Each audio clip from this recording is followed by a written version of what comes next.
If you're a guy and you've ever done any of these, congrats, you're officially part of the problem. Today, I'm bringing down the top exercises every single guy over 30 butchers in the weight room, and I'm gonna tell you how to fix each one in 30 seconds. Laugh at yourself, learn something, and by the end of this video, you'll learn to lift pain-free and stop looking like you're reenacting a gym fail compilation.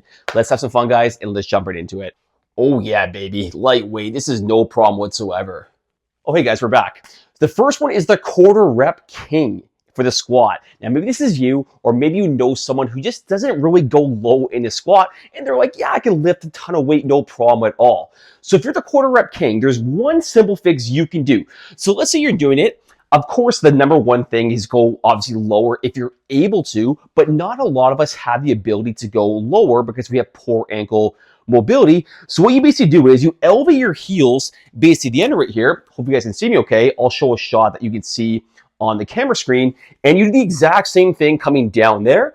If you elevate your heels, guys, it basically takes pressure off your ankle mobility, and it should be able to allow for a deeper squat for you. So if you don't want to be the quarter rep king, elevate your heels, lighten the load a little bit, and your squat will be 3 times deeper. Oh man, this is so easy. I can do like 70 push-ups, no problem, in a row. The second one, guys, is what I like to call the sagging spine shoulder. So if your push-ups look like this, and your lower back is like super arch at that position, there's one main fix that you have to do that you have to focus on. Now, obviously in a push-up, there's many areas you can do, but the big one I see is that lower back arching. So what you need to do if your lower back is arching big time, we gotta think core and glutes. And I'm gonna show you a couple reps right now. So let's say you're in this position at the bottom. What's essentially happening is you're stretching your abs out in that position. So what we need to do is shorten it and contract it. I'll show you in a second here. And look how flat my lower back is going to be. So my abs are stretched right here. Now I'm going to shorten my abs like I'm doing a sit-up. I'm going to keep nice and tight there. I'm going to come down, glutes engage also. And we're basically pushing back up in that position. But if I relax my abs, again, look what happens, guys. Arches right here, tighten it right here. That's your fix for this sagging spine shoulder. Oh man, my back. Never do deadlifts. It's the worst exercise for your lower back. If this looks like you guys, I like to call this the round back ranger, and here's your simple fix. So what we do essentially when we round our back in a deadlift, we're basically bending more at our lower back compared to our hips. So what you need to do is learn to move through your hips. I'm going to show you a very simple drill that you can do to fix this. Now, first off, if you have hamstring stiffness, you might want to get some mobilization there first. That we can go deeper in the stretch. But let's assume your hamstring flexibility is not completely shit. What you basically need to do right here in terms of move the hips more, instead of just kind of bending forward, like so many guys do, right? We really can't use your hips. So instead of moving forward with our back and just kind of dropping down, you want to push your butt backwards. So pretend there's like a wall behind you, and you can even do this drill. You know, maybe sit about a few inches away from the wall. And from here, you want to push your butt back towards the wall. Look at how upright I am in that position now. And you push forward. You're pushing back, pushing forward. What do we do around our back, guys? It's more like down and up opposed to back and forth. So try that out. Learn to push your butt back against a wall. You do that, guys, and you'll be no longer the round back ranger. Oh, man, I can curl 45, 50s, no problem whatsoever.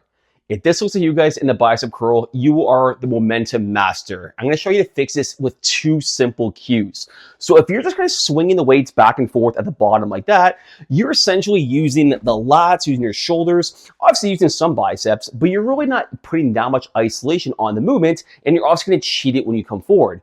So the cue is at the bottom, and I'll show you the top, which is even more important. At the bottom, of course, it's very straightforward, guys. You just want to make sure you stop, basically parallel. So shoulder kind of in line with the dumbbell in that position there. You want to make sure you fully stop at the bottom. And the issue a lot of guys, or the problem a lot of guys do when they curl up fast is it kind of looks like this. So let's pause right here.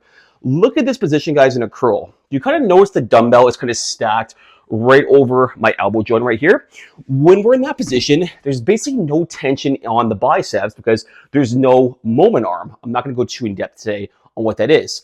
But what you basically want to do, you want to make sure your elbows stay tight. And if you limit the momentum at the bottom, this will fix everything. So you want to make sure your elbows stay tight. And when you curl, and you can no longer bend your elbow anymore, that is basically your max position, guys. Do you see now if the dumbbell is like straight, there's actually a distance perpendicular to my elbow opposed to here where it's parallel. This is where the tension is in the movement, guys, not here. You can hold the position all day long. So if you stop at the bottom, finish at the top in that good position, that's how you fix the momentum master, and that's how you're gonna grow your biceps even more. 45-pound lateral raises, no problem whatsoever, easy game.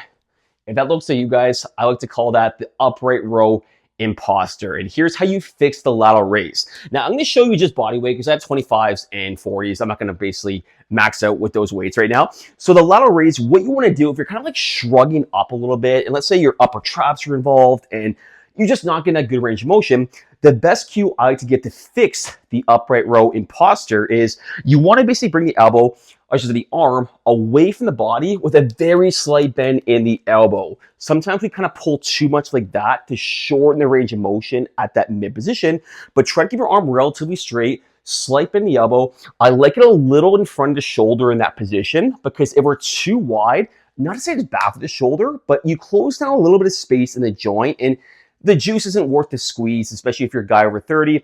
And believe me, I have a rotator cuff injury from baseball, lateral raises when I was younger, so believe me on that. You want to make sure, guys, just go a little bit in front of the body. It creates a little more space in that joint. Have that slight elbow bend, and you'll actually feel a lot more on the side of the delt here, opposed to kind of shrugging up when you're kind of really shortening that range of motion. So this is how to fix the upright row imposter. And guys, if you do want a free workout week, just grab in the comments below. It's 100% free. I'll pin it, download it, and you can see all the exercises with the demos and everything. Next one, no problem at all, right? This is what I like to call, guys, the lean back lifter. And essentially what we're doing here is we're not too concerned about what's happening in the lower back, and we're just doing anything basically to get that weight overhead, right? So if that's you, I got good news for you. You got two very simple fixes that you can do. Number one, of course, you just do it on a bench. So if you're sitting down on a bench, let's say with a flat bench behind you, back supported, you press back and forth, and unless you're kind of pushing like that, it's gonna be problem solved, right?